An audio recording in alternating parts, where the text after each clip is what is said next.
Eldest daughters have this strong identity attachment to the idea of being selfless. And I find that being selfless is something that eldest daughters specifically like to attach to our identity because it gives us a strong sense of self. It gives us a purpose to return to. But in that same way, it starts to breed resentment for the people that we call ourselves being selfless for. And in that way, it may also breed resentment within them to feel a certain type of way towards us. Because to a certain extent, they may not have asked us to be selfless, but we have absorbed this concept within our core identity because of how we were raised, right? Typically, the eldest daughter is going to be parentified. My family, my parents were always there, but I still rose to the occasion as a third parent to a certain extent because if you see that your parents are stressed about anything and you're the eldest, typically you are going to work as a mediator or an in between. Some issues may not reach the parent because they're too insignificant to really matter, but your siblings are still, they want to express some type of frustration about whatever it is going on or any type of concerns that they have. It may not be enough to go to a parent, or maybe they don't feel comfortable enough to go to a parent, so they'll go to you, and in that way you become a stand-in. Not that you are going to work and providing for the whole family, although some families are like that, but you still absorb a certain amount of responsibility, and um, you feel connected to that responsibility, and it's hard to let go of it. And in that way, as an eldest daughter, I feel like that does influence your relationships outside of your family, and you almost look for spaces in which you are needed because that validates the relationship to you. I feel like you or we find our worth in being needed, and that worth helps makes us feel secure in that relationship. If you need me, then I'm not as easily replaceable than if you didn't. If you want me to be there, that can be fickle because then you could just not want me one day, potentially. But if you need me, then I'm an asset that can't be easily discarded. Does that make sense? So I feel like with eldest daughters, one, you have to release this idea and this desire to be needed in a way that is actionable. I feel like a lot of times we move in a love language that translates to acts of service. I feel like we often do things for other people because we have, for other people, a larger capacity to multitask and handle uh, different priorities. But when it comes to ourselves, I feel that sometimes we lack that same capacity because to a certain extent it's easier to disappoint yourself because you're not being held accountable by a relationship weakening or disappointing somebody outside of yourself. With yourself, you can just explain it away, and only you are truly going to feel that impact. But when it comes to other people, part of your pride and being a selfless person is showing up for others even when you may be exhausted and tired and you don't necessarily want to do it, but you feel like the virtue or the goodness that you want to consider yourself a good person is doing it anyway, even when you don't want to do it. And in that way, you start to continue to feed this resentment that may already be growing inside. Because if you consider yourself a selfless person and you feel like people don't truly value that because they take it for granted, which that is the thing that people do, they will take it for granted. But then it will come to you having your boundary and deciding, well, if you're going to take this for granted, then I have to decide for my mental peace to not continue to overexert myself for someone that doesn't appreciate it fully in the first place, right? But I think it's almost like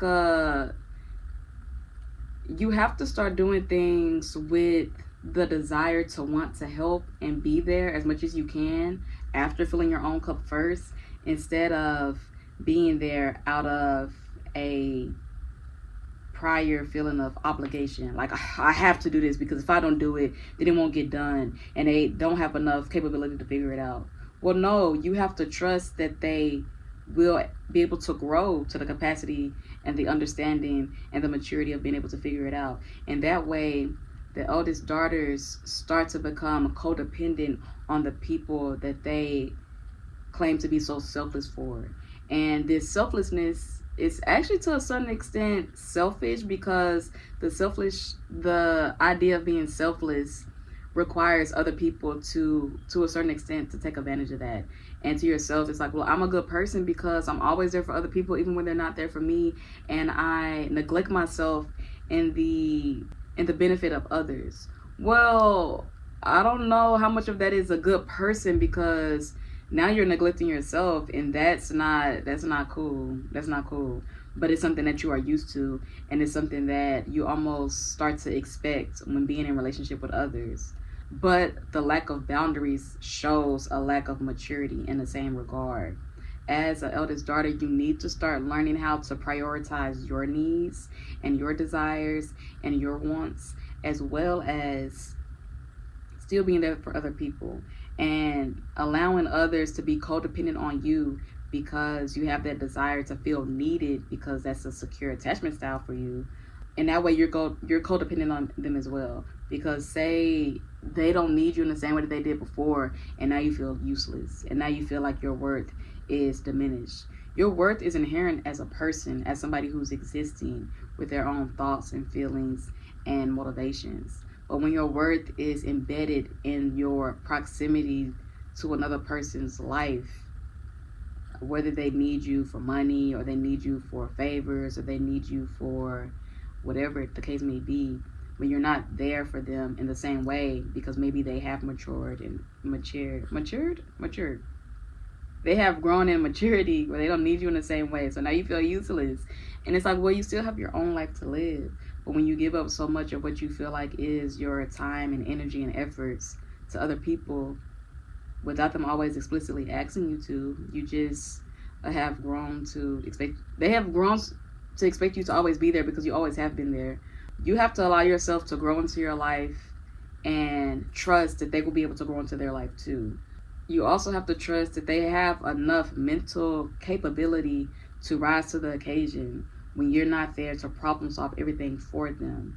And that is a sign of love as well, to allow somebody to go through their life journey while you are finding yours. I think a lot of times we can kind of see our suffering as a positive attribute, but you have to decide to choose sometimes to not suffer. Suffering doesn't just automatically make you good or worthy. Suffering is just one expression of this life experience that we have, but I wouldn't say it's necessarily needed to transform yourself into a good person, a valuable person, right? But sometimes we feel that when we are neglecting ourselves, going back to this idea of self-neglection, that is strengthening our moral system. When, I don't know, you're going to be a good person to everybody else besides yourself, that's kind of messed up. I feel that eldest daughters, we have to be more selfish in a way of, like, you can still help your family, you can still be there for your family, but you also have to start making decisions that are good for you too. I find that something that I personally do is when I have a good habit, or I experience something that I feel like, oh, this is good for my mental health, this is healthy, this is something that is good for me, I automatically go to, I wonder how this can help such and such. I wonder how this can help my mom. I wonder how this can help my sister. I need to learn how to help myself with this thing so then it can help somebody I love. And that is so cool. That is so good. That is so thoughtful of you. But you can't even focus on integrating this thing, this habit that is helping you into your personal system and your personal life habits and routines. You're not even able to integrate it fully before you start to see how it can help somebody outside of yourself. It's okay if something can just help you. It's okay if its worth and its value is not inherent in its ability to help everybody.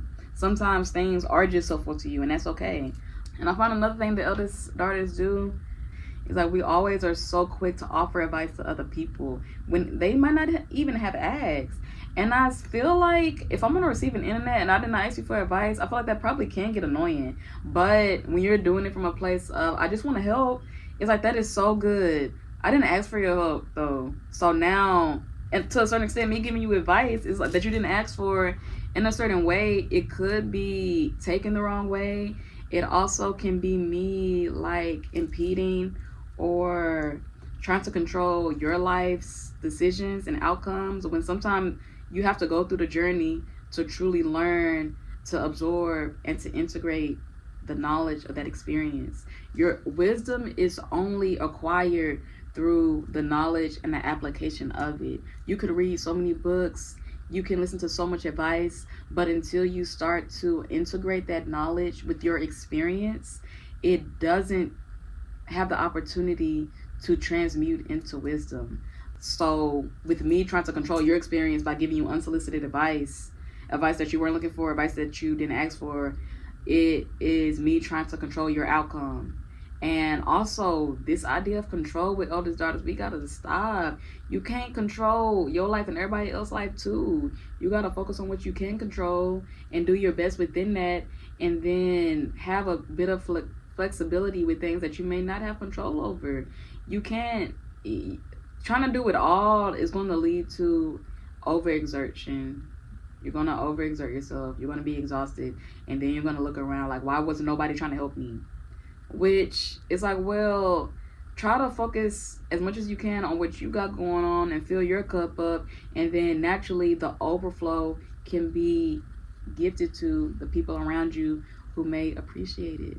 But overexerting yourself and making sure everybody got a little bit before you get it, and now at the end of the day you frustrated because you didn't have time for yourself. It's like, well, sometimes you gotta carve out that time, and sometimes you have to make the hard decision of like, okay, well, this time I kind of have to choose myself. And it's not as a slight to you, and it's not that I don't care about you anymore, but it is about me being able to experience and live my life to the fullest that I can have the ability to. And I can still be here for you, but I do have to prioritize some of my personal things before I extend the attention and efforts to everybody else beforehand. And I think that that's a continuous lesson to learn, but I think the more that you do it, the more natural it becomes. And I feel like that is something that I'm still learning currently, that it's okay to prioritize the things that I'm interested in, the things I want to do. And sometimes that means saying no. Sometimes that means focusing on self. And sometimes that means being a little bit selfish. But I think when you are somebody who holds selflessness in a high regard, being selfless is okay, it's needed, and it's healthy. So with that being said, be a little bit selfish today and tomorrow and the next day, and stop neglecting yourself. Yeah.